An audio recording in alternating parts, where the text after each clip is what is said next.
দূরপাল্লার ট্রেনে সফর করতে আমাদের সকলেরই কিন্তু বেশ মজা লাগে। দুপাশের সুন্দর সৌন্দর্য দেখতে দেখতে ডেস্টিনেশনে আমরা পৌঁছই। কিন্তু এই ট্রেনগুলো যারা চালান বা ধরুন যে সমস্ত ট্রেনে জিনিসপত্র পরিবহন করা হয়, যাদেরকে মালগাড়ি বলা হয়, সেই ট্রেনগুলো যারা চালান তাদের কিন্তু এই কাজটা খুব সাবধানে করতে হয় এবং অনেক সময়ই রাতের বেলা অনেক রকমের প্রত্যন্ত জায়গার মধ্য দিয়ে ট্রেন চালাতে হয় এবং সেই সময় তাদের সাথেও কিন্তু অনেক এমন ঘটনা ঘটে যেগুলোর আদৌ কোনো বৈজ্ঞানিক ব্যাখ্যা হয় না। আজকে আমি এক মালগাড়ি চালকের জীবনের একটা অত্যন্ত ভয়ঙ্কর অভিজ্ঞতার কথা আপনাদের কাছে শেয়ার করব। তো আমি রিকোয়েস্ট করব, আপনারা কেউ কোথাও যাবেন না, আপনারা প্রত্যেকে পুরো ঘটনাটা প্রথম থেকে শেষ অবধি শুনুন। আমি এটুকু বলতে পারি, আপনাদের কিন্তু ঘটনাটা ভীষণ ভীষণ ভালো লাগবে। নমস্কার শ্রোতা বন্ধুরা, ভূত ভগবান চ্যানেলে আপনাদের সকলকে অনেক স্বাগত।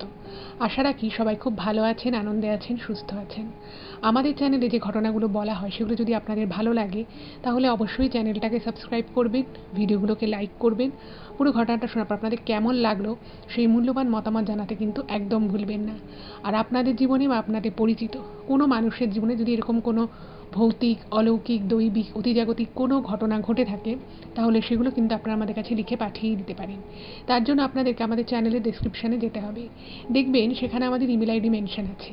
তো সেই ইমেল আইডিতে ইমেল করে আপনারা আপনাদের সেই ঘটনা আমাদের কাছে কিন্তু অনায়াসেই পৌঁছে দিতে পারেন। আর একটা রিকোয়েস্ট করব, যদি পসিবল হয় কাইন্ডলি আপনারা আমাদের চ্যানেলের এই ভিডিওগুলোকে আপনাদের ফ্রেন্ড এবং ফ্যামিলির মধ্যে একটু শেয়ার করে দিন। কারণ আমরা এই চ্যানেল আর 5টা সাধারণ মানুষের জীবনে ঘটে যাওয়া বিভিন্ন রকমের ভৌতিক, অলৌকিক, দৈবিক, অতিজাগতিক এই ঘটনাগুলোই বলে থাকি। তাই আমার মনে হয় এই ঘটনাগুলো যদি আরও অনেক অনেক মানুষ শুনতে পারেন, তারা সেগুলো শুনে অনেক কিছু জানতে পারবেন, বুঝতে পারবেন, শিখতে পারবেন। তার ফলে তারা অনেক বেশি সতর্ক, সজাগ হতে পারবে। তো চলুন বন্ধুরা, আমি আজকের ঘটনা আপনাদের সামনে উপস্থাপনা করা শুরু করছি। এখন আমি যে ঘটনাটা আপনাদের সামনে বলতে চলেছি সেই ঘটনাটা তারাপদবাবু হাওড়া থেকে লিখে পাঠিয়েছেন। এই ঘটনাটা কিন্তু ওনার নিজের জীবনে ঘটে যাওয়া একটা খুব ভয়ঙ্কর অভিজ্ঞতার কথা। প্রথমে আমি এই ঘটনা সম্পর্কিত কিছু কথা আপনাদেরকে বলে নিই, তাহলে আপনাদেরও ঘটনাটা বুঝতে সুবিধা হবে, আমারও আপনাদেরকে বোঝাতে সুবিধা হবে। তারাপদবাবু উনি দীর্ঘদিন ভারতীয় রেলের সাথে কাজ করেছেন এবং উনি কিন্তু বিভিন্ন দূরপাল্লার ট্রেন চালানোর কাজও করেছেন এবং সেই সুবাদে ওনাকে কিন্তু বহু বছর টানা মালগাড়ি চালাতে হতো। এবারে এই মালগাড়ি চালানোর সময় ওনার জীবনে একবার একটা খুব ভয়ঙ্কর ঘটনা ঘটে। তো দিনটা কিন্তু আর 5টা সাধারণ দিনের মতোই ছিল। উনি বাড়ি থেকে বেরোন এবং ওনার ডেস্টিনেশন ছিল লখনউ। হাওড়া থেকে উনি বিভিন্ন ওনার যা অফিসিয়াল কাজকর্ম থাকে, একজন ট্রেন চালক তিনি কোন ট্রেনটা সেদিনে চালাবেন, কোন ট্রেনে ওনার ডিউটি পড়বে, তো সেই সমস্ত কাগজপত্র বা যা আর কি সরকারি কাগজপত্র থাকে সেই সমস্ত কাজকর্ম সেরে ওনাকে একটা স্টেশন বলে দেওয়া হয়, সেখান থেকে ট্রেনটাকে নিয়ে ওনাকে লখনউ যেতে হবে। এবারে এই মালগাড়ি যেখানে যারা চালান আর কি, তো একজন করে তার সাথে সহকারী থাকে বা গার্ড, যেটাই আমি বলি না কেন। তো ওনার ডিউটি ছিল, তো উনি প্রয়োজনীয় যা টুকটাক জিনিসপত্র সেটা নিয়ে কিন্তু উনি বেরিয়ে চলে যান, বাড়ি থেকে বেরোন এবং যথারীতি ট্রেন নিয়ে উনি লখনউয়ের উদ্দেশ্যে ট্রেন চালানো শুরু করেন। এবার ট্রেনটা যখন উনি চালানো শুরু করেন তখন ছিল দুপুরবেলা। এবার আপনারা জানেন যে এই মালগাড়ি যারা চালায় তাদের কিন্তু তাদের জন্য যে ছোট্ট যে আর কি লোকো পাইলটের যে ঘরটা থাকে সেটা কিন্তু প্রচণ্ড গরম হয়ে যায়, মানে গরমকালে প্রচণ্ড গরম থাকে, কারণ ওখানে তো কোনো ফ্যান থাকে, এসি তো থাকে না। আর সেই সময় তো একদমই এরকম কিছু ছিল না। তো ওই প্রচণ্ড গরমের দিন তো উনি ট্রেন চালাচ্ছেন, আর উনি এরকম সেম ওয়েতে উনি বহুবার কাজ করেছেন, তো সেই গরমের জন্য অসুবিধে হওয়া সেটা কিন্তু কোনো ব্যাপার ছিল না।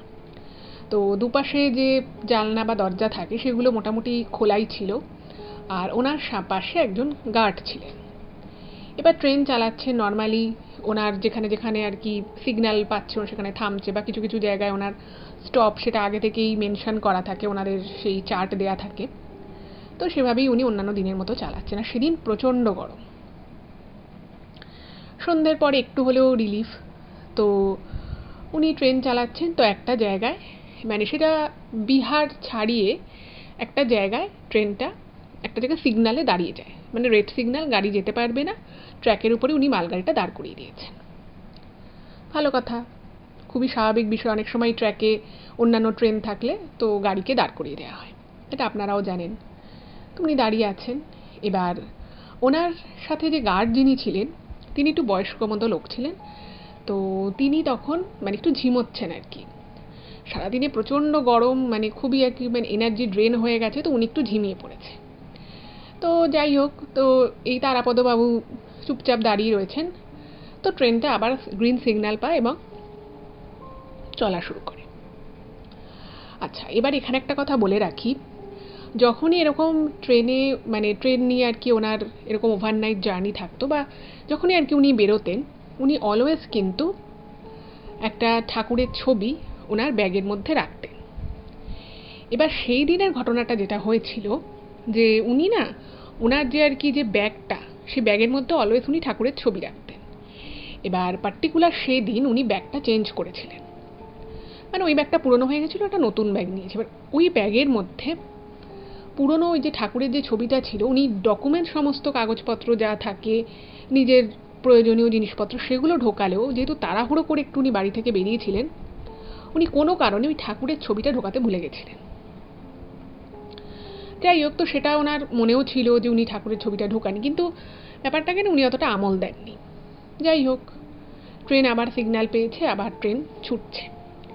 এবার মালগাড়ি যেটা উনি লিখেছেন যে কিছু কিছু জায়গা আছে সেখানে মালগাড়ি কিন্তু একটা নির্দিষ্ট স্পিডেই যায়, তার থেকে বেশি স্পিডে কিন্তু যেতে পারে না।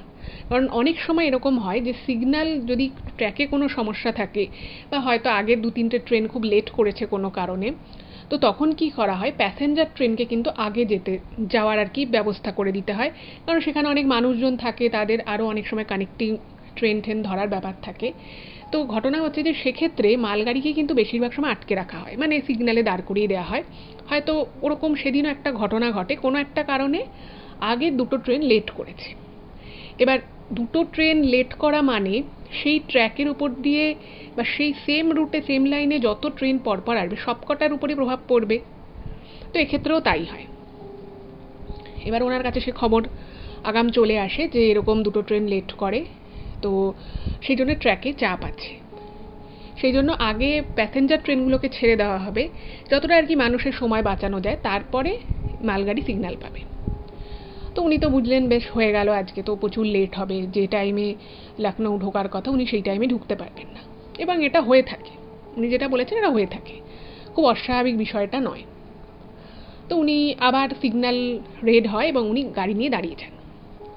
মাঝখানে মাঝখানে ওনার সাথে যে গার্ড ছিলেন, তো তিনিও মাঝে মধ্যে জাগছেন, একটু জল টল খাচ্ছে, খুব গরম সেদিনকে। এবার ব্যাপার হচ্ছে যে ভিতরে ফ্যান থাকে, কিন্তু পুরো লোহার একটা মালগাড়ি, বুঝতেই পারছেন, সেটা সারাদিন তেতে পুড়ে সারাদিন রোদের মধ্যে চলেছে। এবার ওই যে গরমটা, লোহার মধ্যে যে গরমটা, সেটা কিন্তু মানে পুরো একদম তেতে থাকে, এবং সেই গরমটা ঠান্ডা হতে কিন্তু সময় নেয়। যাই হোক, তো যখন এই ট্রেন থেমে যাচ্ছে, অসহ্য গরম লাগছে। এবার ওনাদের কাছে আগাম খবর আছে যে ট্র্যাকে চাপ আছে। তো ওনারা কী করেন, মানে যখন দেখেছে রেড সিগন্যাল আছে, তো উনি কী করেন, একটুখানি লাইনের সামনেটা একটুখানি নেমে দাঁড়ান। আর জায়গাটা হচ্ছে পুরো ধুধু করছে, কিচ্ছু নেই আশেপাশে, মানে পুরো ঘুটঘুটে অন্ধকার। এবার উনি একটুখানি দাঁড়িয়েছেন, তো ওইভাবে তো লাইনে রাত দুপুরে মানে বেশিক্ষণ তো দাঁড়ানো যায় না, কারণ পাশের ট্র্যাক দিয়ে ট্রেন পাস করবে। এবার সামনে যেহেতু মানে ট্র্যাকে একটা ট্র্যাক আরেকটা ট্র্যাকের সাথে মিট করেছে, তো অন্য ট্র্যাক দিয়ে আর কি অন্য একটা প্যাসেঞ্জার ট্রেন ঢুকে সে সামনে রুট দিয়ে বেরিয়ে যাবে। তো যাই হোক, তো একবার উনি একটু নামছে, কখনো ওনার সামনের সাথে যে গার্ড ছিল সে একবার নামছে, এত গরম লাগছে আর কি। এবার উনি যখন কিছুক্ষণের জন্য নেমেছিলেন, এই তারাপদবাবু, সামহাও ওনার মনে হলো যে জায়গাটা যেন কীরকম। মানে কেন ওনার মনে হলো সেটা উনি নিজেও জানেন না, বাট ওনার মনে হলো যে জায়গাটা ঠিক ভালো নয়। এবং পুরো জায়গাটার মধ্যে গরম থাকলেও ওই যে উনি নিচে নেমেছিলেন সেই জায়গাটা অস্বাভাবিক রকমের ঠান্ডা লাগছে। এবার ট্রেনের মধ্যে প্রচণ্ড গরম, ওনারা যেখানে আর কি ট্রেনটা চালাচ্ছেন তার সামনে যে কন্ট্রোল প্যানেলস থাকে এবার সেইখানটা তো ভীষণ গরম, ছোট জায়গা, কিন্তু নেমে খুব মানে একটা ঠান্ডা লাগে, রীতিমতো ঠান্ডা। এবার উনি ভাবছেন যে এতটা ডিফারেন্স হওয়ার কিন্তু কথা নয়। তারপরে ভাবছে যে হয়তো মানে বাইরেটা ভালোই ওয়েদার, আর আশপাশটা ফাঁকা, হয়তো কোনো মানে জলাশয় টাইপের কিছু হয়তো সামনে আছে, সেখান থেকে হয়তো ঠান্ডা হাওয়া আসছে। কিন্তু ওনার না কীরকম একটা গাটা ছ্যাঁক করছিল ঠান্ডা হাওয়াটায়। তো উনি ভাবলেন যে না, সর্দি টর্দি লেগে যাবে, ঠান্ডা লেগে যাবে, আমি ভিতরেই ঢুকে দেয়, কারণ কখন আবার সিগন্যাল দিয়ে দেয়। এবার উনি উঠতে যাবেন, সেই মুহূর্তে ওনার জাস্ট একটা মুহূর্তের জন্য তারাপদবাবুর মনে হলো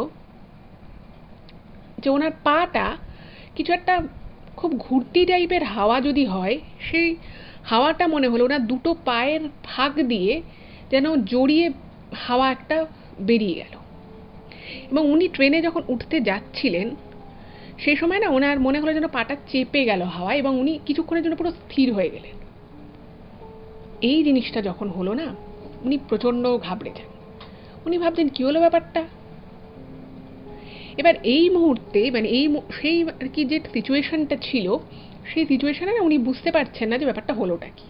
উনি প্রথমে ভেবেছেন যে হয়তো কোনো কুকুর বিড়াল হয়তো ওনার পায়ের সাথে টাচ হয়েছে, কিন্তু উনি ভাবছেন যে কোনো কুকুর বিড়াল যদি হয়, একটা যদি প্রাণী হয়, কুকুর বিড়াল তো আর খুব ছোট হয় না, তো সেটা যদি পায়ের সাথে টাচ করে সেটা তো বোঝা যাবে যে একটা প্রাণীর বডির সাথে টাচ হলো।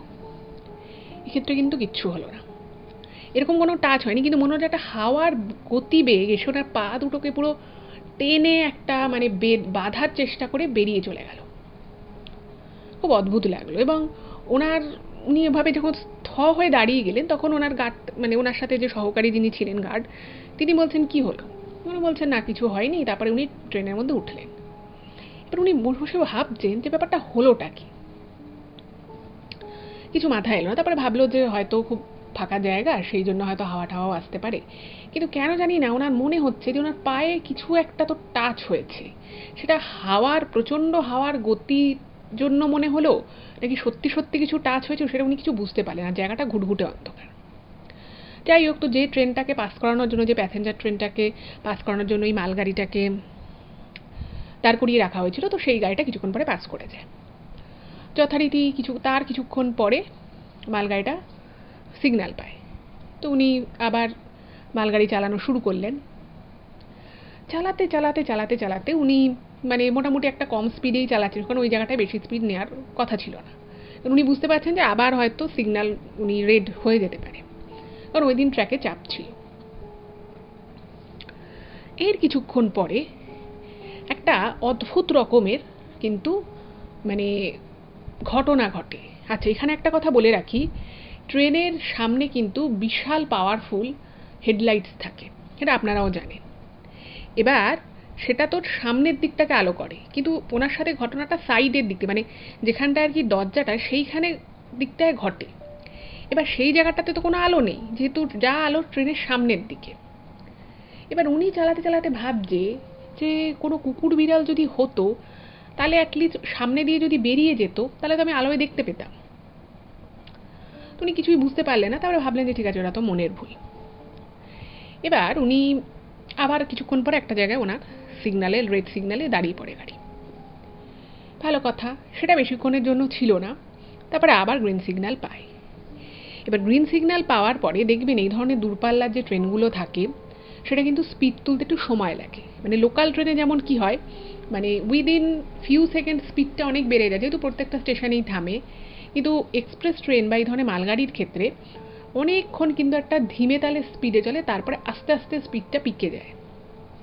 ওনার ক্ষেত্রেও তাই, যেহেতু মালগাড়ি ছিল। তখন কিন্তু মোটামুটি ট্রেনটা একটা ভালো স্পিডে উনি চালাচ্ছেন। এমন সময় উনি মুহূর্তের মধ্যে একটা অদ্ভুত ভয়ঙ্কর ঘটনা উনি প্রত্যক্ষ করলেন। উনি বুঝলেন যে উনি যে ট্রেনটা চালাচ্ছেন, উনি ভালো মনে চালাচ্ছেন। তখন ওনার পাশে যে সহকারী যিনি ছিলেন, গার্ড ছিলেন, তিনিও কিন্তু জেগে, তিনি কিন্তু ঘুমিয়ে নেই, তিনিও জেগে রয়েছে। দুজনেই সামনের দিকে তাকিয়ে রয়েছে। দুজনে বলা বলি করছে যে আজকে দেরি হবে লখনৌ পৌঁছতে, এরকম নিজেদের সার্ভিস ওরিয়েন্টেড কথাবার্তা বলছেন। এমন সময় অদ্ভুত রকমভাবে মানে ফ্র্যাকশন অফ সেকেন্ডের ব্যাপার এটা, তিনজন মহিলা এবং তিনজন মহিলারই কিন্তু চুল খোলা। তিনজন মহিলা মানে এটুকু যা উনি মানে ওইটুকু সময়ের মধ্যে উনি যা দেখতে পেয়েছেন, তিনজন মহিলাই শাড়ি পরেছিল খুব সম্ভব।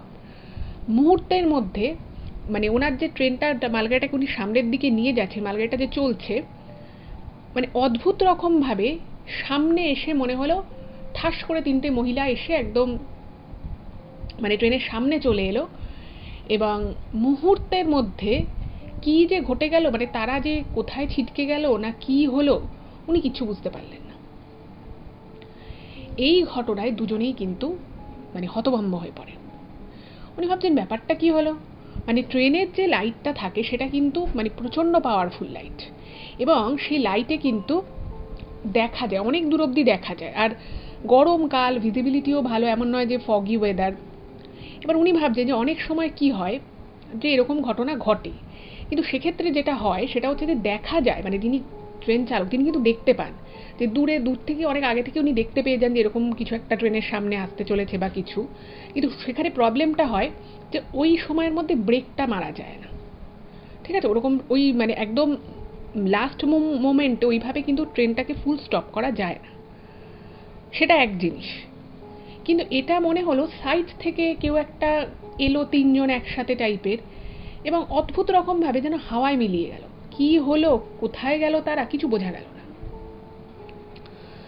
এইটা দেখে না উনি এবং ওনার সহকারী যিনি ছিলেন উনি ভাবছেন যে এটা কি হলো, খুব ঘাবড়ে যেন না ওনারা, এবং এরকম ঘটনা ওনার সাথে কোনোদিন ঘটেনি। তার মধ্যে ওনারা ভাবছেন যে কি ব্যাপার, এরকম মানে রাতের বেলা, মানে মধ্যরাত প্রায়, এরকম ঘটনা তো ঘটার কথা নয়। আর অনেক সময় যে বললাম যে ট্রেনের যে আলো সে প্রচণ্ড পাওয়ারফুল আলো, সে আলোয় কিন্তু অনেক দূর অবধি দেখা যায়। আর যারা স্পেশালি এই ধরনের পেশার সাথে যুক্ত থাকে তাদের কিন্তু আইসাইটটা ভীষণ ভালো হয়, এটা একটা ক্রাইটেরিয়া। তো উনি তখন মানে তারাপদবাবু যেটা লিখেছেন ইমেলে যে ওনার একদম 6/6 চোখের জ্যোতি। উনি ভাবতেন যে আমি দেখতে পেলাম না, এটা কি করে হয়, কেন জানি না ওনার ব্যাপারটার মধ্যে না খুব অদ্ভুত টাইপের লাগলো, এবং উনি কোনোভাবেই ব্যাপারটা ভাবলেন যে এটা হতে পারে, এটা আমাদের দুজনেরই হয়তো কোনো হ্যালুসিনেশন হয়েছে। আর ওনার সাথে যে গার্ড ছিল সে সঙ্গে সঙ্গে বাইরের দিকে জানলায় দিয়ে মুখ বাড়িয়ে তাকায়, কিন্তু তিনি কিচ্ছু দেখতে পান না, মানে কিছু না মানে কিছুই দেখতে পান না। খুব অদ্ভুত লাগলো, এবং ওনার না মানে তখন রীতিমতো মানে হাত কাঁপছে টাইপের, এবং উনি বুঝতে পারছেন যে কিছু একটা মানে আজকে গন্ডগোল হচ্ছে। প্রথমে ওনার পাটা ভাবে চেপে ধরলো, আর একটা এরকম এক্সপিরিয়েন্স হলো, এবং এটা কেন এক্সপিরিয়েন্সটা হলো, কি জন্য হলো, উনি কিছুই বুঝতে পারলেন না। এবার এই ঘটনাটা ঘটার মানে মিনিট 20 পরে, মানে তখন জাস্ট উনি এবং ওনার সহকারী যিনি ছিলেন তারা ভাবছে যে ঠিক আছে এই ঘটনাটা ঘটেনি, এই ঘটনাটা হয়তো আমাদের হ্যালুসিনেশন হলো। ঠিক এই জিনিসটা ভাবতে ভাবতে ঠিক তার 20 থেকে 25 মিনিটের মাথায় আবার এই সেম ঘটনাটা ঘটে।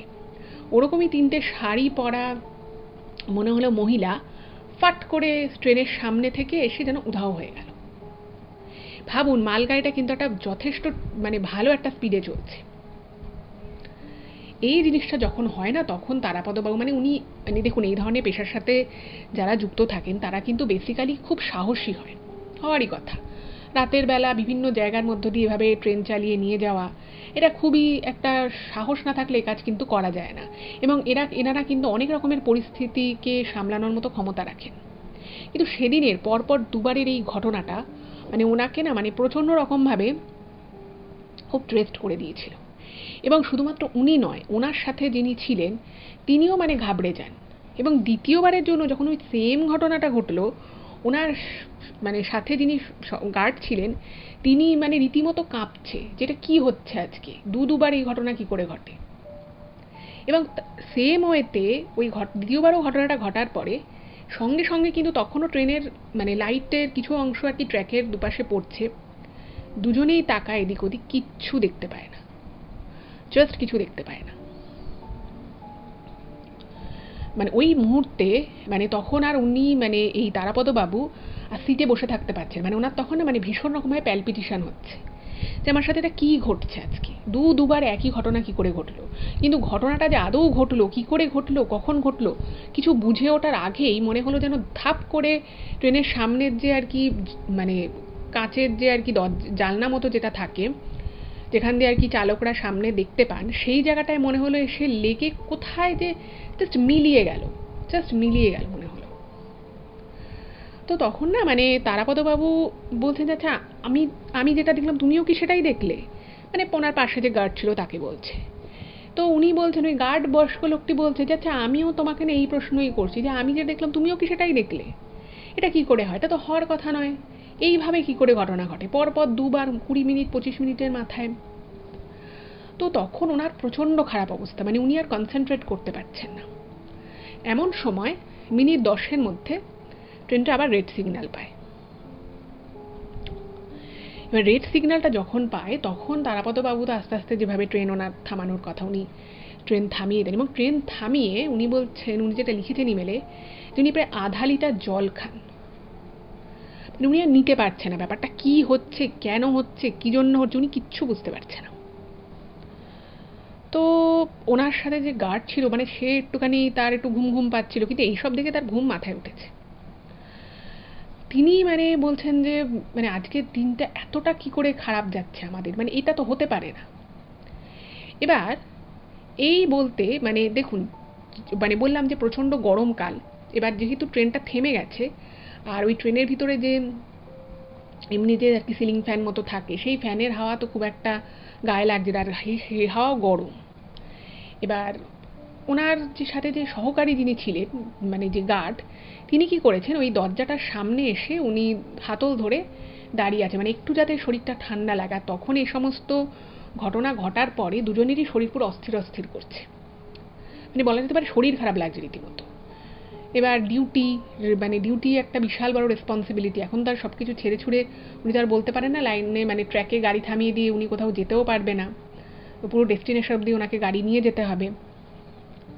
তো মানে ওনার সামনে যে গার্ড, তো সে কি করেছে, ওরকম মানে দরজার সামনে এসে একটুখানি মানে ঠান্ডা বাতাস অ্যাটলিস্ট নেওয়ার চেষ্টা করছে। এমন সময়, আচ্ছা এখানে আমি সিচুয়েশনটা একটু ভালো করে আপনাদেরকে বলে দিই, তাহলে আপনাদের বুঝতে সুবিধা হবে। ওই সময় ওই সিটে, মানে ওনার যে আর কি চালকের যে সিট, সেই সিটে তারাপদবাবু বসেছিলেন, আর ওই কামরাতেই আর কি যে দরজা, সেই দরজার সামনে হাতল ধরে রীতিমতো ওই গার্ড ভদ্রলোক দাঁড়িয়েছিলেন। এইবার যে ঘটনাটা ওনাদের দুজনের সাথে একভাবে ঘটে, মানে একই সময় ঘটে, সেটা মানে অভাবনীয় একটা ঘটনা। মানে এরকম ঘটনাও যে ওনার কর্মজীবনে, ওনাদের দুজনেরই কর্মজীবনে যে ঘটতে পারে, সেটা ওনারা কিন্তু স্বপ্নেও কোনোদিনও কল্পনা করতে পারেননি। কি ঘটনা? ঘটনাটা হচ্ছে, ওনারা দাঁড়িয়ে আছেন এবং উনি না জল খেয়ে সিটের মধ্যে একটুখানি মানে জাস্ট আর কি চোখটা বন্ধ করে উনি নিজেকে আর কি একটু শান্ত করার চেষ্টা, ওই অ্যাংজাইটি এসে গেছে সেটাকে উনি একটুখানি থিতু করার চেষ্টা করছেন। আর ওই ভদ্রলোকও তো মানে হাঁপাতে হাঁপাতে যাকে বলে গরম লাগছে, তো উনি একটুখানি বাইরের দিকে ওরকম ট্রেনের দরজার সামনে উনি দাঁড়িয়ে আছেন। মুহূর্তের মধ্যে মনে হলো একটা প্রচণ্ড জোরে একটা বাতাস এলো। মানে ঘূর্ণিঝড় সম্পর্কে আমরা যেটা দেখি বা টিভিতে দেখি বা আমাদের যেটা ধারণা বা যেটা আমরা পড়েছি, যে একটা বিশাল রকমের হাওয়ার কুণ্ডলী, হঠাৎই মনে হলো একটা এরকম হাওয়ার কুণ্ডলী ওইখানটায় ঢুকলো যেখানটায় ওনারা দুজন ছিলেন। সামনে একটা জলের বোতল ছিল, ওনাদের ব্যাগ ছিল নিচে রাখা, ঠাস ঠাস করে সেগুলো পড়ে গেল, মানে মেঝের মধ্যেই পড়লো। তারাপদবাবু নিজের সিট থেকে মুখ থুবড়ে মাটিতে পড়লেন, মাটিতে বলতে মানে ওই ট্রেনের মধ্যেই আর কি, ওনাদের যে চালকের যে কেবিন থাকে সেই কেবিনের মধ্যেই উনি মুখ থুবড়ে পড়লেন। এবং ওনার যে সহকারী যিনি গার্ড ছিলেন, তিনিও কিন্তু মুখ থুবড়ে পড়ে গেলেন। এবার ওনার ভাগ্য ভালো ছিল যে গার্ড যে ভদ্রলোক, তিনি মানে ওই যে দরজার সামনে যে দাঁড়িয়ে ছিলেন, কোনো রকমে নিজের ব্যালেন্সটা মানে ব্যালেন্সটাকে উনি রাখতে সমর্থ হন, এবং উনি ওখানেই পড়ে, মানে উনি কিন্তু ওই মানে একদম দরজার সামনে দাঁড়িয়ে থাকলে উনি কিন্তু বাইরের ট্র্যাকের উপরে পড়ে যাননি, ঠিক আছে? এবং এই হাওয়ার ঝোঁকাটা ওই গার্ড ভদ্রলোককে ফেলে দিয়ে মনে হলো বেরিয়ে গেল। মানে একদিকের দরজা দিয়ে ওরকম হাওয়াটা ঢুকে জিনিসপত্র ফেললো, তারাপদবাবু নিজের সিট থেকে মুখ থুবড়ে পড়লেন, গার্ড ভদ্রলোক পড়ে গেলেন এবং মনে হলো হাওয়াটা পাস করে বেরিয়ে চলে গেল। এইটা যখন ঘটে তখন না মানে তারাপদবাবু ওটা বলছেন যে আমি আর নিজের মধ্যে নেই। মানে আমার তখন মাথাতে কিছু নেই যে মানে আমাকে তো যখন আমরা ট্রেন চালাই তখন আমাদেরকে পুরো কনসেন্ট্রেশনটাই দিতে হয় যে কি সিগন্যাল আসছে তার উপরে। সিগন্যাল যদি গ্রিন হয়, আমি যদি দাঁড়িয়ে থাকি, আমাকে ট্রেন চালাতে হবে, কারণ আমার পিছনেও ট্র্যাকের গাড়ি আছে এবং সে চালক জানে যে সামনের মালগাড়িটা সে কিন্তু চলছে। এবার ওই যে ঘটনাটা ঘটলো, ওনার মানে পুরো মাথা ব্ল্যাঙ্ক হয়ে গেল। উনি কিচ্ছু বুঝতে পারছেন উনি কি করবেন এবং কি করে হলো, মুহূর্তের মধ্যেই ঘটনাটা ঘটলো কি করে, সবকিছু পড়ে গেল কি করে। তো উনি কোনো রকমে উঠে, ওনার থেকে একটুখানি সিনিয়র ছিলেন ওই গার্ড ভদ্রলোক, তো তাকে হাত ধরে তোলার চেষ্টা করছেন। দুজনেই দুজনকে বলছে দাদা আপনার লেগেছে কিনা, উনি বলছেন আপনার লেগেছে কিনা। তো দুজনেরই অল্প বিস্তর লাগে, সেরকম মেজর কিছু লাগে না। এবার দুজনেই ভাবছে যে হলোটা কি।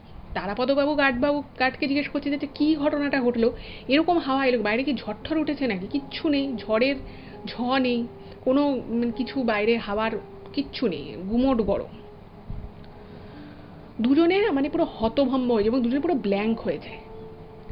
এবং তারাপদবাবু বুঝতে পারছেন এবার উনি কি করবেন এবং কেন ওনার সাথে আজকে এরকম ঘটনা বারবার ঘটছে, কোনো রিজন পাচ্ছেন না উনি। এবার সত্যি কথা বলতে কি, তখন তারাপদবাবু বলছেন যে আমি এত বছর ধরে আমি ট্রেন চালিয়েছি, মানে যখন ওনার সাথে ঘটনাটা ঘটে তারও বহু বছর আগে অবধি উনি ট্রেন চালাচ্ছেন, বহু বছর ধরে। কোনোদিন উনি ওনার কর্মজীবনে এরকমও হয়েছে যে কিছুটা সময় উনি পুরো একা ছিলেন, কোনোদিন উনি ভয় পাননি, কোনোদিন ওনার মনে হয়নি যে কাজটা করতে ভালো লাগছে না বা কনফিডেন্স পাচ্ছি না। কিন্তু সেদিন ওনার এত ভয় লাগে, দুজনের ছিল তা সত্ত্বেও। কারণ উনি যেটা খেয়াল করেন যে এই যে ঘটনাটা ওনার সাথে ঘটছে এর আর কোনো কারণ নেই। মানে বাইরে ঝড় হয়নি, আর ঝড় যদি হয়ও মানুষ সিটে বসে আছে পড়ে যাবে, কেউ একজন দাঁড়িয়ে রয়েছে ধরে হাতল ধরে সে পড়ে যাবে, এরকম কিছু হতে পারে না। তো কিচ্ছু উনি বুঝতে পারছে, তারাপদবাবু পুরো হয়ে বসে আছে, ভীষণ ভয় লাগছে ওনার। এবং উনি তখন মনে করলেন, মানে উনি যখন ঠাকুরের নাম নেওয়া মনে মনে শুরু করছেন, ওনার তখন মনে হলো যে ওনার ব্যাগে ঠাকুরের ছবিটা নেই। তার আগে অবধি কিন্তু ওনার সেভাবে ব্যাপারটা মানে উনি নোটিস করেনি। এবার উনি না ভাবছেন যে মানে এবার আমার আর কিছু করার নেই, মানে এবার সিচুয়েশন হাতের বাইরে চলে যাচ্ছে। ওনার মাথা কাজ করছে না এবং উনি ভাবছেন আমি কি করব, আমি কি ট্রেন থেকে নেমে যাব নাকি আমি বলে দেবো যে আমার শরীর খারাপ লাগছে, আমি লাইনের ট্র্যাকে আমি ট্রেন দাঁড় করিয়ে রেখে আমি চলে যাব। এবার উনি আবার ভাবছেন যে উনি যদি এখন ট্রেনটাকে দাঁড় করিয়ে দেন তাহলে পিছনে যত পরপর ট্রেন আছে, বিশেষত প্যাসেঞ্জার ট্রেন, প্রত্যেকটা কিন্তু লেট হবে, মানে সেটা বিশাল ক্ষতি, রেলের ক্ষেত্রেও বিশাল ক্ষতি। তো উনি ভাবছেন যে আমি এটাও তো করতে পারি না। তো তখন মানে ওই গার্ড যে ভদ্রলোক ছিলেন তিনি তখন মানে তারাপদবাবুর মাথায় কোনো কাজ করছে না তখন। তো ওই ভদ্রলোক বললেন যে সিগন্যাল গ্রিন হয়েছে, এবার ট্রেন চালাতে হবে। তারাপদবাবু বলছেন যে আমার কর্মজীবনের ওইটাই একমাত্র দিন যেদিন আমার হাত কাঁপছে। আমি মানে কি করব, আমি ট্রেন তো আমি জানি আমাকে আমার কাজটা করতে হবে, আমি এভাবে ছেড়ে রেখে তো যেতে পারবো না, কারণ এরকম রাতের বেলা যদি আমি ট্রেন ছেড়ে রেখে যাই নিঃসন্দেহে কোনো দুর্ঘটনা ঘটতে পারে, মানে পিছনের গাড়িগুলো রয়েছে। তো উনি মানে ওই হাত কাঁপা অবস্থাতেই অনেক কষ্টে নিজের মধ্যে জোর এনে মানে মানুষের আরও প্রচুর মানুষের সেফটির কথা ভেবে উনি ট্রেন চালানো শুরু করেন। উনি বলছেন যে আমার ওই দিন এক একটা মিনিট এক একটা ঘন্টার মতো লাগছিল এবং তখনও ওনার লখনৌ পৌঁছতে অনেক দেরি, আর এমনিতেই লেট হয়েছে। কিচ্ছু বুঝতে পারছেন উনি কি করবেন। এবং মানে ওই যে গার্ড ভদ্রলোক সে বারবার বলছে আমাদের সাথে এটা কী ঘটছে আর কেনই বা এই ঘটনাটা ঘটলো, আমরা তো কারোর সাথে কিছু করিনি।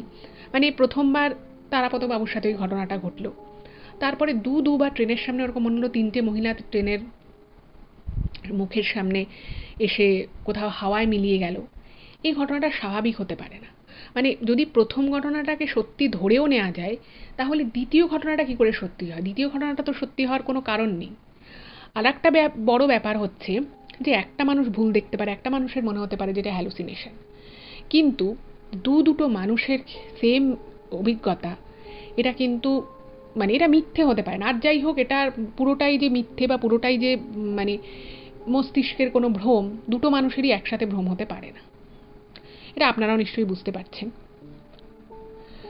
এবার যে ঘটনাটা ঘটলো সেটা হচ্ছে যে এবার মানে উনি না কোনোদিনও, তারাপদবাবু রাতের বেলা কখনো মানে বাড়িতে ফোন করে না। কাজের মধ্যে থেকে এমনিও উনি ফোন টোন করে না, এবং ওনার মানসিক জোর অনেক বেশি, অনেক বেশি সাহসী মানুষ উনি। এবার আর একজন যে ভদ্রলোক যিনি গার্ড, তো মানে তিনি তো প্রচণ্ড ভয় পেয়ে গেছেন, এবং তিনি পুরো সময়টাই মানে কি করবে কিছু বুঝতে পারছে না। উনি মানে রীতিমতো শরীর খারাপ লাগছে। তো তারাপদবাবু যখন নিজেকে একটু ধাতস্থ করে নেন, তো তারাপদবাবু বলেন যে আপনার যদি শরীর খারাপ লাগে আপনি রেস্ট নিন। তখন এই লোকটা বলছে যে আমি মানে এই পরিস্থিতিতে আমি রেস্টও নিতে পারছি না। এবার উনি না ভাবছেন, তারাপদবাবু ভাবছেন যে আমি কী করব, মনে মনে ঠাকুরের নামও নিচ্ছেন, কিন্তু ওই যে প্রচণ্ড কনসেন্ট্রেশন দিয়ে ট্রেন চালাতে হয়, ট্র্যাক বুঝে সব কিছু সিগন্যাল মেনে, ফলে উনি না মানে পুরোপুরি কনসেন্ট্রেশন দিতে চেয়েও দিতে পারছেন না। এবার কিছু দূর যাওয়ার পরে আবার ট্রেনটা কিন্তু দাঁড়িয়ে যায়, সিগন্যাল না পেয়ে দাঁড়িয়ে যায়। তো তখন উনি ভাবলেন, তারাপদবাবু মেনলি ভাবলেন যে না, আমাকে একটুখানি আমার স্ত্রীর সাথে কথা বলি, নালে আমি মানে এখন যদি আমি আমার ফ্যামিলিতে কথা না বলি, আমি কনসেন্ট্রেট করতে পারছি না। নিজের ভিতরে একটা ভয়, ইনসিকিউরিটি, কিছু বুঝতে পারছে না কী হয়েছে। তো সেই জায়গা থেকে উনি ওনার বাড়িতে ফোন করে। এবার কোনোদিনও উনি এরকম রাতের বেলা, তখন ভোর রাত, প্রায় ভোরের দিকে, ভোর রাত, কিন্তু দিনের আলো ফোটেনি, উনি বাড়িতে ফোন করেছে। তো ফোন করে ওনার স্ত্রী ফোনটা ধরেছেন অবশ্যই। তো ওনার স্ত্রী অবাক হয়ে গেছে, ভেবেছে কী জন্য আবার ফোন টোন করলো। তো উনি বলছেন যে না, আজকে ট্রেনে এরকম ট্র্যাকে প্রবলেম আছে, বারবার দাঁড়াতে হচ্ছে। উনি এসব কিছু বলেনি, বলছে খুব মানে বাজে লাগছে, তো সেই জন্যই তোমাকে ফোন করলাম। তো দু চারটে খুবই মানে আনইম্পর্টেন্ট কথা যাকে বলে, বাট সেগুলো উনি ডিসকাস করেন, মানে জাস্ট একটু কথা বলার জন্য, মানসিক জোর বাড়ানোর জন্য। কিন্তু ওনার স্ত্রী বুঝতে পেরেছে যে কিছু একটা ব্যাপার হয়েছে। তো ওনার স্ত্রী বলছে, আচ্ছা সত্যি করে বলো তো, তুমি তো কোনোদিনও কাজে থেকে ফোন করো না, হঠাৎ করে তুমি আজকে কেন ফোন করলে, আর এরকম ভোর রাতে? তো তখন না মানে উনি অত কিছু আর ভেঙে বলেনি, উনি শুধু বলছেন যে আমি এই রুটে বহুবার গেছি, তুমি তো জানোই, কিন্তু আমার কেন জানি না আজকে মনে হচ্ছে মানে ঠিক ঠিক লাগছে না আমার। তখন ওনার স্ত্রী বলছে, কী ঠিক লাগে? উনি তো বুঝতে পারছে না যে কী ঠিক, তোমার শরীর ঠিক লাগছে না? বলছে না, শরীর নয়, কিন্তু আমার কেন জানি না মনে হচ্ছে আজকে আমি যে যাচ্ছি আমার কিছু একটা ঠিক লাগছে না। তারপরে বললেন যে আমি পুরনো ব্যাগ, আমি যেহেতু ব্যাগ চেঞ্জ করেছি, আমি পুরনো ব্যাগ থেকে ঠাকুরের ছবিটাও মানে ঢোকাতে ভুলে গেছি। তো তখন আর কি ওনার স্ত্রী না বলছেন যে আচ্ছা একটা কাজ করো, তুমি ঠাকুরের নাম করতে করতে মানে ট্রেনটা চালাও। তখন উনি বলছেন যে আমি ঠাকুরের নাম করে যদি সেদিকে যদি মন দেয়, আমি সিগন্যাল মিস করে গেলে এটা হয় নাকি?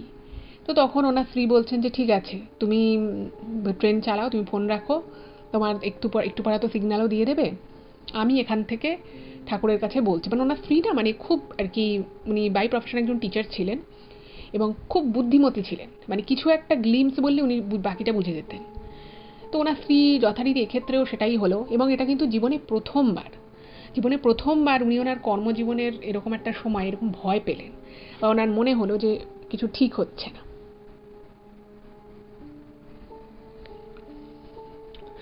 তো ওনার স্ত্রী ঠাকুরের নাম গান করা শুরু করলেন। উনি দীক্ষিত ছিলেন, তো ভগবান শ্রীকৃষ্ণের নামে দীক্ষিত ছিলেন। তো উনি ঠাকুরের কাছে বলেন, এবং উনি সেই ওনার এবং ওনার মানে যে কলিগ ছিল তারা যাতে ভালোভাবে ডেস্টিনেশনে পৌঁছে যায়, তো সেই উদ্দেশ্যে উনি ঠাকুরকে বলেন, এবং উনি জব করতে থাকেন। এবার এদিকে তো এনারা ট্রেন চালাচ্ছে, এর মাঝখানে ওনাদের সাথে কিন্তু মানে পুরো লখনৌ পৌঁছানো অবধি আর কোনো প্রত্যক্ষ ঘটনা ঘটে না, কিন্তু যেটা ঘটে সেটা হচ্ছে যে দুজনেরই প্রচণ্ড রকমভাবে পিঠের দিকে জ্বালা করতে থাকে, আর তারাপদবাবুর পিঠে প্লাস পায়ে জ্বালা করতে থাকে। খুব কষ্ট করে মানে গরম একে, ঘাম হচ্ছে, আর যখন যখন ঘাম হচ্ছে তখন আরও বেশি জ্বালা করছে দুজনেরই।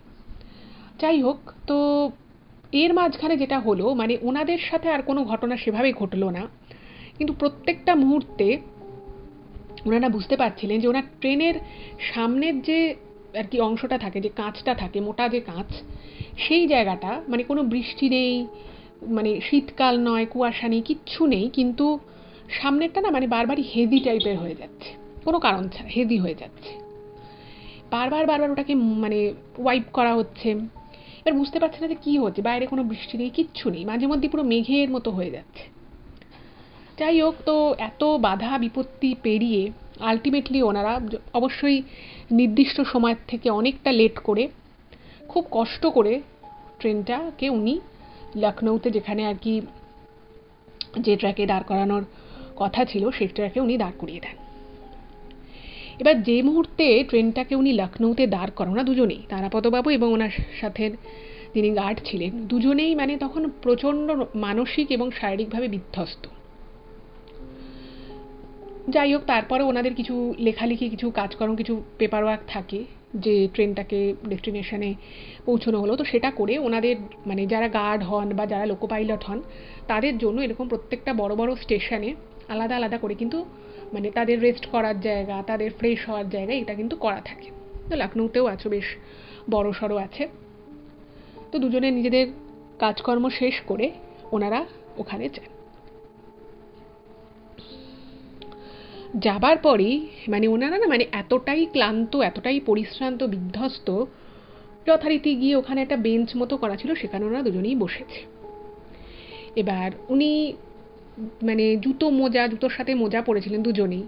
তো তারাপদবাবুর তো ভীষণ পায়েও জ্বালা করছিল, তো উনি কী করেছে, উনি মোজাটাকে খোলেন আগে, মানে জুতোটা খুলে মোজাটা জাস্ট খুলেছে। মোজাটা যেই মুহূর্তে উনি খোলেন, তারাপদবাবু দেখছেন ওনার দুই পায়ে লাল লাল আঁচড়ের দাগ, দুই পায়ে। ভাবুন একবার।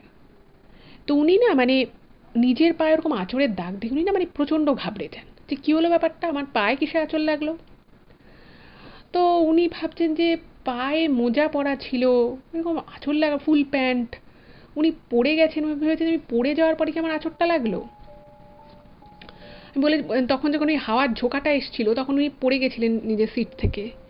তো উনি ভাবছেন এরকম আঁচড় লাগার তো কথা নয়, মানে যদি কোনো কিছু শার্প ক্ল টাইপের যদি কিছু থাকে তাতে এরকমভাবে আঁচড় লাগতে পারে, বা কেউ যদি নখ দিয়ে আঁচড়ায় তাহলেও একটা আঁচড় লাগতে পারে, কিন্তু পড়ে গেলে কোনো জায়গায় এমনি ব্যথা বা চোট মানুষ পেতে পারে, কিন্তু এরকম আঁচড় কিসে লাগবে, এরকম কিছু তো ছিল না। এবার উনি না প্রচণ্ড অবাক হয়ে যান যে ব্যাপারটা তাহলে কি হলো। এর মধ্যেই মানে ওই যে গার্ড ভদ্রলোক ছিল তিনি কি করেছেন, তিনি এসেই না ওনাদের যে আর কি ফ্রেশ হওয়ার যে জায়গা, উনিও মানে সবাই একটা মানে ছোটোখাটো একটা লাগেজ ক্যারি করে, তাতে তাদের জামা কাপড় থাকে, ফ্রেশ হওয়ার থাকে জিনিসপত্র, তো উনি স্নান করতে গেছিলেন। তো ওই ভদ্রলোক খুব চিন্তিত মুখ নিয়ে ফ্রেশ ট্রেশ হয়ে তারাপদ বাবুর কাছে এসে বলছে যে কালকে না আমাদের সাথে কোনো বড়সড় সর্বনাশ হতে যাচ্ছিল হয়তো। তো তারাপদবাবু না মানে পুরো ধরাস করে উঠেছে বুকটা, মানে উনি নিজে একে ওটা নিয়ে খুব চিন্তিত যে ওনার পায়ে কী করে আঁচড় লাগলো। তখন গার্ড ভদ্রলোকে বলছে যে এটা মানে কী করে বোঝা গেল, মানে এটা এটা কেন বলছো। তখন উনি ওনার মানে যে জামাটা উনি পরেছিল জামাটার পিঠের দিকটা একটু তুলে তারাপদবাবুকে দেখাচ্ছে। দেখছেন তারাপদবাবু যেটা দেখছেন যে ওনার পিঠে মানে ওই গার্ড ভদ্রলোকের পিঠে বড় বড় 4টে আঁচড়ের দাগ, বড় বড়। এবার উনি ভাবছেন যে ব্যাপারটা কি হলো, এরকম তো হওয়ার কথা নয়, এটা কেন হলো। এবার তারাপদবাবুও ভাবছে যে এই আঁচড়টা কি করে লাগলো, ভদ্রলোক অর্ধেক পড়ে গেছিলেন, মানে উনি পড়ে ওই হাতে যেহেতু হ্যান্ডেলটা ধরেছে উনি ঝোলা মতো অবস্থায় ছিলেন। এবার সেই জায়গা থেকে ফট করে পড়ার জন্য ব্যথা লাগতে পারে, চোট লাগতে পারে, হয়তো লাল হয়ে যেতে পারে, নীল হয়ে যেতে পারে, সেটা হতে পারে, কিন্তু আঁচড় কি করে লাগবে এরকম বড় বড়। তখন তারাপদবাবু না রীতিমতো আবার ওনার মানে শরীর খারাপ লাগছে, এবং উনি তখন বলছেন যে এরকম তো আপনার হওয়ার কথা নয়, আপনি কি কোথাও আঁচড় ঠাচড় খেয়েছেন। তখন বলছে না, আমি কোথাও আঁচড় খাইনি, আর এরকম আঁচড় লাগার তো কিছু নেই। বলছে যে আমার ভীষণ জ্বালা করছিল। তো যারা এই ধরনের ধরুন মানে ওভারনাইট ট্রেনে কাজ করেন তারা না মানে নিজেদের একটা ছোট করে একটা মানে ব্যাগ তাদের গোছানোই থাকে এবং তাতে সব কিছু থাকে। তো ওনার কাছে একটা আয়নাও ছিল। এবার যেহেতু ওনার প্রচণ্ড জ্বালা করছিল এবং স্নানের সময় ওনার পিঠে যখন জলটা পড়ে আরও জ্বালা করে। তো উনি পিছনে আয়না দিয়ে দেখার চেষ্টা করেন, তখন উনি এটা দেখতে পেয়েছে। তখন তারাপদবাবু ওনার নিজের পায়ের মোজাটা খুলে যে ওরকম আঁচড়ের দাগ লেগে সেটা দেখিয়েছে। তো তখন না উনিও খুব অবাক হয়ে গেছে, গার্ড ভদ্রলোক, যে কী হলো। তখন ওই লোকটা বলছে যে কালকে তো আমাদের সাথে কিছু একটা ঘটনা ঘটেছে, কিছু একটা এমন জিনিস হয়েছে যেটা কিন্তু আমাদের ক্ষতি করতে চাইছিল। এরপরে তো তারাপদবাবু বলছে আমারও তো পিঠে প্রচণ্ড মানে জ্বালা হচ্ছিল। তো উনি বললেন যে তুমিও একটুখানি জামাটা তোলো, আমি দেখছি। তো তারাপদবাবু জামাটা তুলেছেন। ওই গার্ড ভদ্রলোক বলছে যে এনার পিঠে বড় বড় 4টে আঁচড়। ভাবুন, এই দুজনই, তারাপদবাবু যিনি গাড়িটা চালাচ্ছিলেন মালগাড়িটি এবং যিনি আর কি গার্ড, দুজনেরই পিঠে এরকম আঁচড়, প্লাস তারাপদবাবুর পায়েও আঁচড় রয়েছে, 2 পায়ে। উনি না মানে কি করবেন আর কি করবে না কিছু বুঝতে পারছে না। কোনো রকম উনিও ফ্রেশ হয়ে এলেন। এবার ওনাদের আর কি মানে যে ডিউটিটা এমন করেই করা ছিল যে ওনাদের একদিন গ্যাপ নিয়ে আবার পরের দিন অন্য কোনো একটা ট্রেন নিয়ে ফেরার কথা।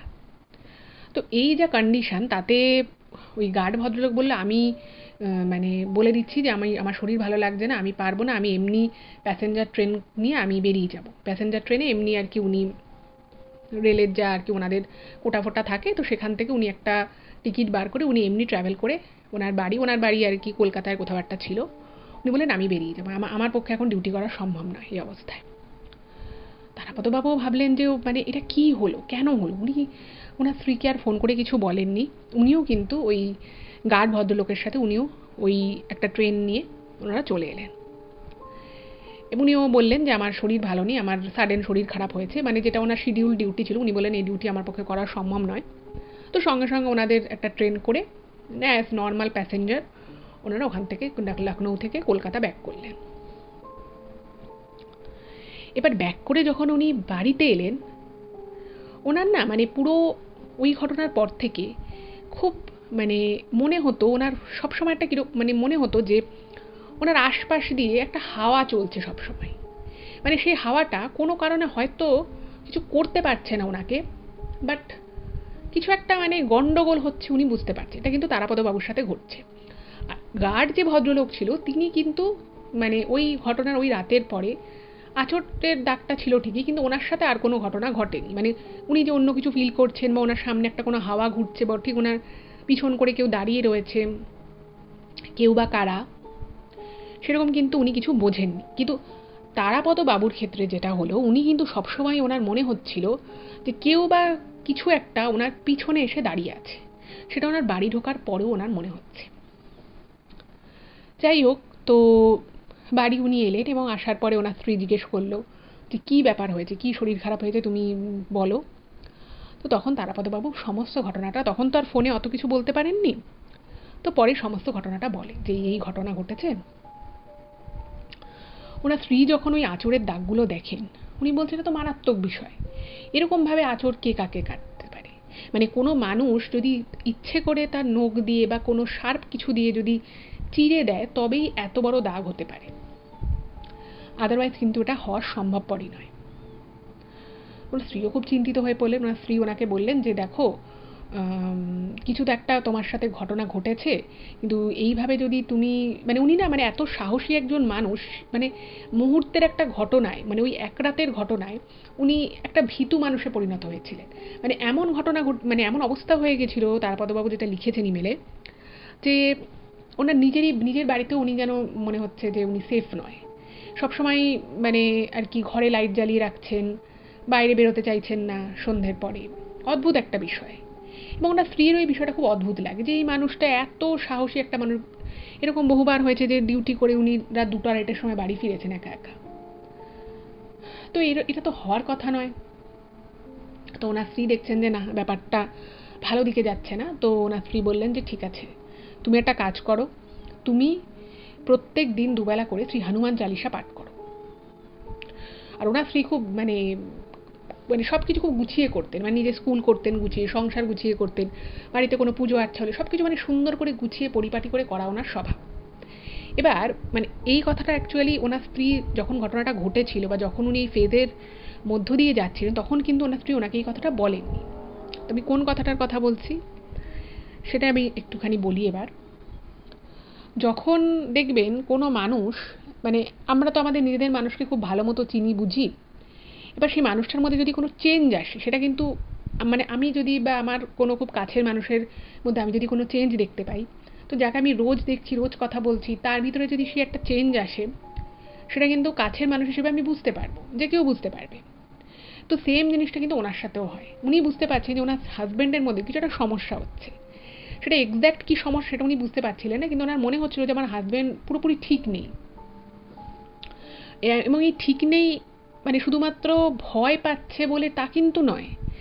এই ঠিক নেইটা ওনার এই জন্য মনে হয়, ওনার মনে হতে থাকে যে কিছু একটা গন্ডগোল হচ্ছে, এবং ওনার স্ত্রীর মনে হয়েছিল নাকি যে আমার হাজব্যান্ডের উপরে কিছু একটা প্রভাব পড়েছে, এটাকে ঠিক করতে হবে। কিন্তু সেই সময় যখন তারাপদবাবু এই ফেজটায় ছিলেন ওনার স্ত্রী কিন্তু ওনাকে এই এই কথাটা শেয়ার করেনি, এই কথাটা ওনাকে অনেক পরে শেয়ার করেন। ঠিক আছে, এরপরে ওনার স্ত্রী ভাবতে থাকলেন যে সব কিছু আস্তে আস্তে ঠিক হয়ে যাবে, উনিও শ্রী হনুমান চালিসা পাঠ করছেন, সব কিছু মোটামুটি ঠিকঠাকই চলছে।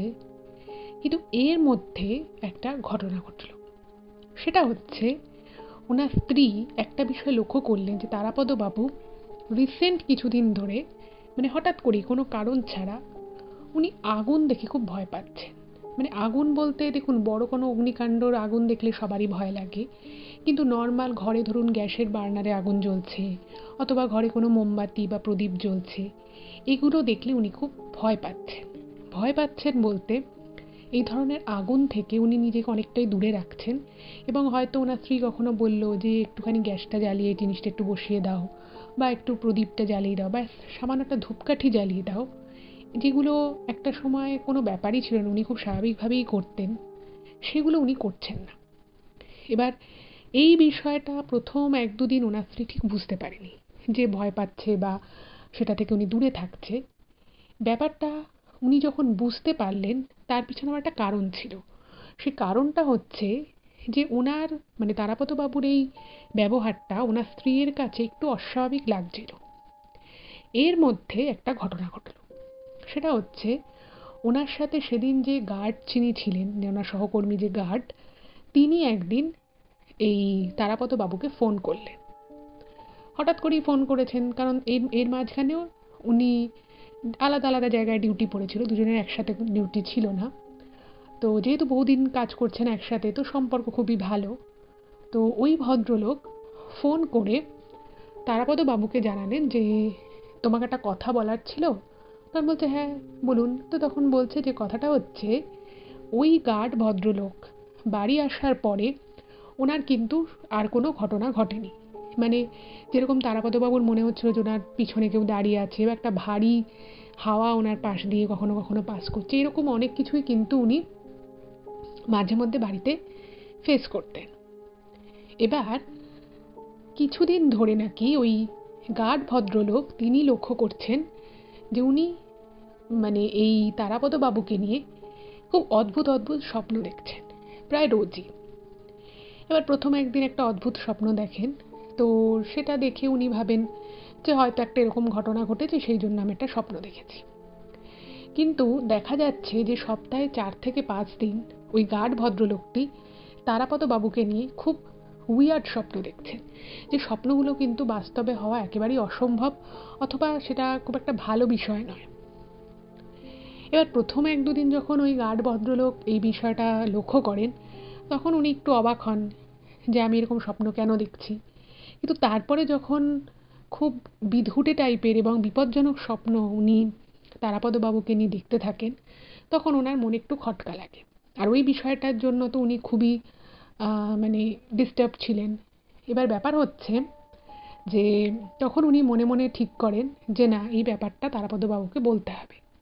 তো উনি বলেন যে আমি এরকম স্বপ্নে দেখেছি তুমি একটা নির্জন রেল ট্র্যাকের দিয়ে হাঁটছো এবং সবাই তোমাকে পিছন থেকে ডাকাডাকি করছে যে আপনি কেন এভাবে হাঁটছেন, ট্রেন আসছে, তুমি কারোর কথা শুনছো না, এরকম কখনো দেখেছি একটা ফাঁকা রাস্তা দিয়ে তুমি প্রচণ্ড জোরে দৌড়চ্ছ, আমি তোমাকে দেখলাম, তোমাকে ডাকলাম কিন্তু তুমি শুনলে না, এরকম উদ্ভট উদ্ভট বিপজ্জনক কিছু স্বপ্নের কথা বলে। এবার এই কথাগুলো শুনে উনি না আরও খুব মানে স্ট্রেসড হয়ে পড়েন, খুব স্বাভাবিক। এবার সেই বিষয়টা, সেদিন যে ফোনটা এসেছিল সেই ফোনটা কিন্তু ওনার স্ত্রীর সামনেই ফোনটা এসেছিল। তো ওনার স্ত্রীও ফোনটা হাতে নিয়ে বাকিটা উনি কথা বললেন। তো সেই গার্ড ভদ্রলোকও খুব ভালোভাবে বুঝিয়ে ওনার স্ত্রীকে ব্যাপারটা বলল। ওনার স্ত্রী তো ভীষণ অবাক হয়ে গেলেন এবং মনে মনে কিছুদিন ধরে কিন্তু ওনার স্ত্রীর একটা বিষয় খুব খটকা লাগছিল, যে কেন কোনো আগুনের পাশে যেতে চাইছে না, ডিউটি যেতেও খুব একটা যে ইন্টারেস্ট রয়েছে সেটাও নয়, মাঝে মধ্যেই ছুটি নিচ্ছে। তো উনিও না এই পুরো ব্যাপারটা শুনে ওনার খুব অদ্ভুত লাগলো। আর ওই যে বললাম, যেটা তারাপদবাবু বারবার লিখেছে, যে ওনার স্ত্রী প্রচণ্ড রকম মানে খুব সেন্সিটিভ একজন মানুষ, সংসারের সমস্ত খুঁটিনাটি বিষয় সব কিছু উনি একা হাতে সামলান। তো স্বাভাবিকভাবেই উনি যখন এই কথাটা ওই গার্ড ভদ্রলোকের থেকে শুনলেন, উনি তখন মনে মনে ভাবলেন যে এই ব্যাপারটাকে ফেলে রাখা যাবে না, নিশ্চয়ই এর মধ্যে কিছু ব্যাপার আছে। তো তখন ওনার স্ত্রী মনে মনে ঠিক করলেন, তখন আর তারাপদবাবুকে উনি কিছু সেই মুহূর্তে বলেননি, কিন্তু ওনার স্ত্রী তখন মনে মনে ঠিক করলেন যে একটা কিছু করতে হবে, না হলে মানে তারাপদবাবুর মধ্যে কিন্তু একটা অস্বাভাবিক ব্যাপার কিন্তু আস্তে আস্তে চলে আসছে। তো ইন বিটুইন ওনার স্ত্রী কী করলেন, ওনার স্ত্রী বাড়িতে একটা পুজো করার কথা ভাবলেন। মানে সেই পুজোটা ছিল শ্রী সত্যনারায়ণ পুজো, কিন্তু সেই পুজোটা একটু বড় করে যজ্ঞ করে করার কথা উনি স্থির করলেন। এবার সেই বিষয়ে তখন উনি মানে ওনার স্ত্রী আর কি ওনাদের ওখানের একজন ঠাকুরমশাই ছিলেন, তো তাকে বললেন, মানে তিনি আর কি ওনাদের পারিবারিক সমস্ত পুজো আর্চার কাজ করেন, তার কাছে সমস্ত কথা বললেন এবং বললেন যে আমি এরকম একটা শ্রী সত্যনারায়ণ ঠাকুরের পুজো করতে চাই। তো তখন ঠাকুরমশাই বললেন, এই পুজো করা তো এমনিই খুব ভালো, সংসারের পক্ষে খুবই ভালো, তো তুমি তো করতেই পারো। তো তখন ওনার স্ত্রী বললেন যে এরকম এরকম আমার স্বামীর আগুন বা এরকম প্রদীপ হোক, গ্যাসের আগুন হোক, এগুলো দেখে একটা অস্বাভাবিক রকমের দূরত্ব মানে রাখতে চাইছি, এটার কারণ কি হতে পারে। তো তখন ওই ঠাকুরমশাই নাকি বলেছিলেন যে পুজোটা যখন হবে শ্রী সত্যনারায়ণ, তো দুজনের নামই সংকল্প হবে এবং পুজোটার সময় কিন্তু দুজনকেই ওখানে উপস্থিত থাকতে হবে। এবার দেখুন, আমরা তো জানি আগুন কিন্তু খুব পবিত্র, আমরা যে কোনো ভালো কাজ, পবিত্র কাজ করার সময় আমরা কিন্তু অগ্নিদেবকে সাক্ষী রেখে, সেটা বিয়ে হোক পুজো হোক, আমরা কিন্তু করে থাকি, সেই জন্যই যজ্ঞ করা হয়। তো উনি তখন বললেন যে কী জন্য ভয় পাচ্ছে বা কী জন্যই সেদিন ঘটনাটা ঘটেছিল সেটা যদি বুঝতে হয় বা সেটার যদি কোনো খারাপ কিছু থেকে থাকে, তাহলে সেই যজ্ঞে আরও মানে পুণ্যাহুতি দিলে তাহলে হয়তো ব্যাপারটা কেটে যাবে।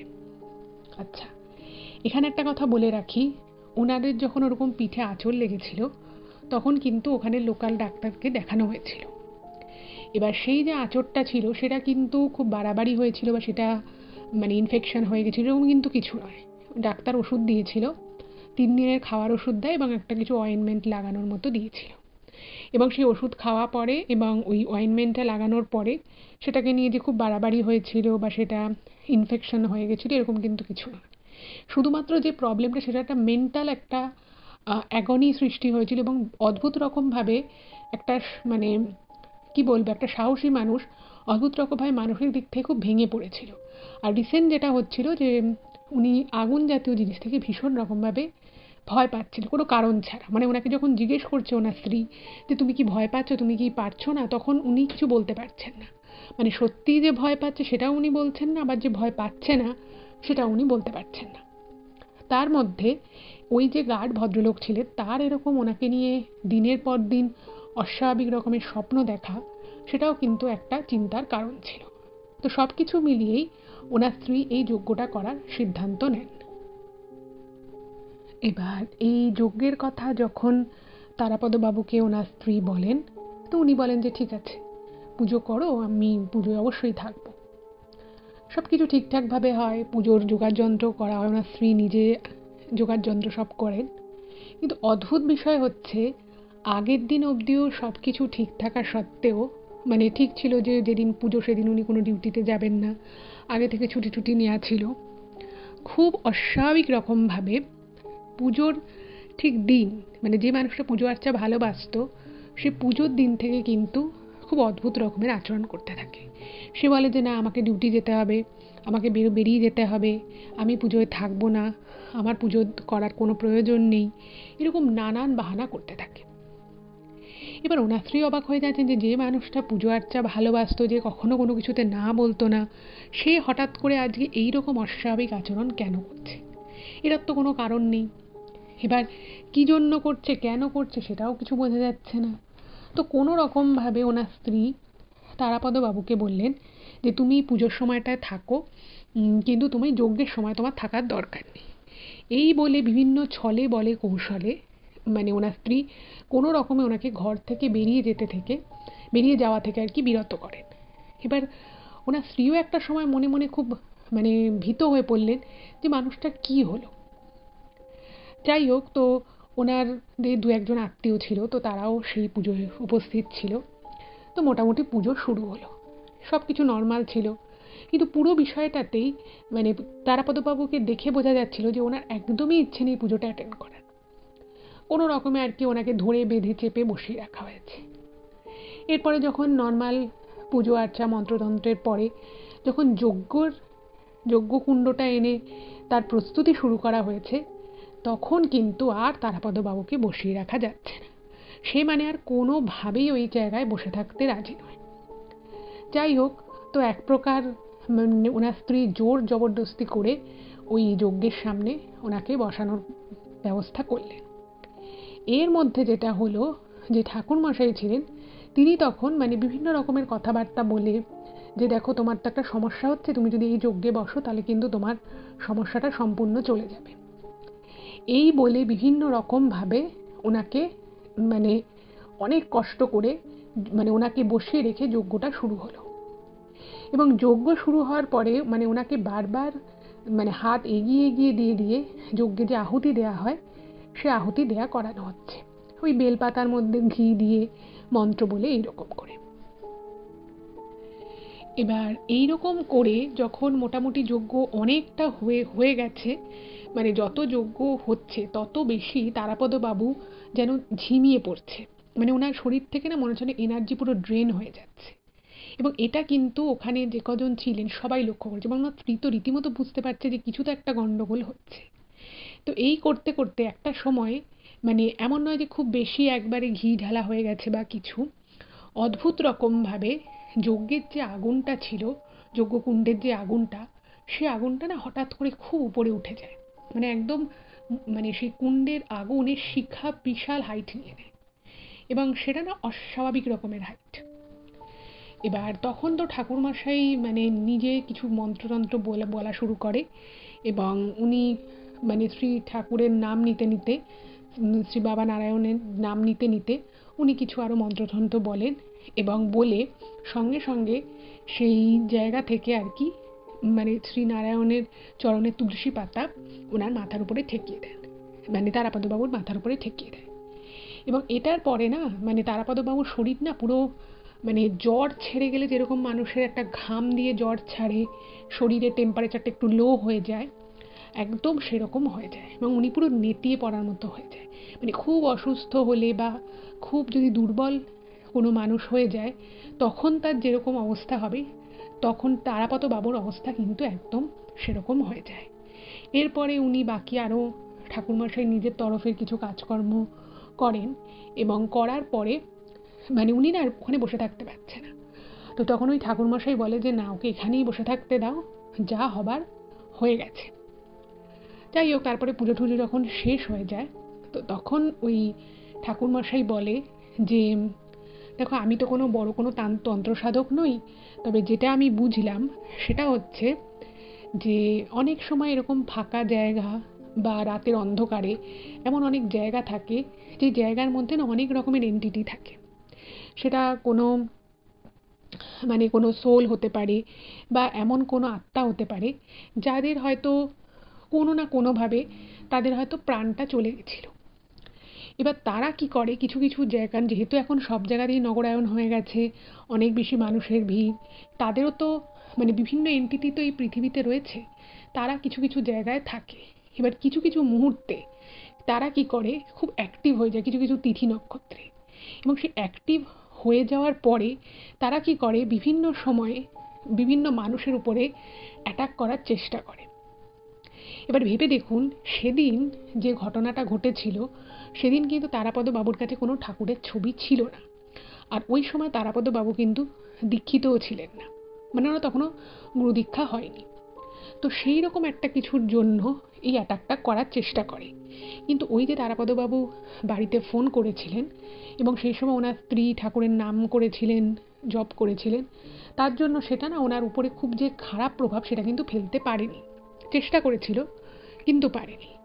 আর উল্টো দিকে অন্য যে ভদ্রলোক ছিল, তিনি অলরেডি কিন্তু মানে দীক্ষিত ছিলেন না, কিন্তু উনি ব্রাহ্মণ মানুষ ছিলেন, পৈতে মেনটেন করতেন, সব কিছুর জন্য উনি কোনোভাবে ওনার উপরে ওই ভয়ঙ্কর প্রভাবটা সেভাবে পড়েনি।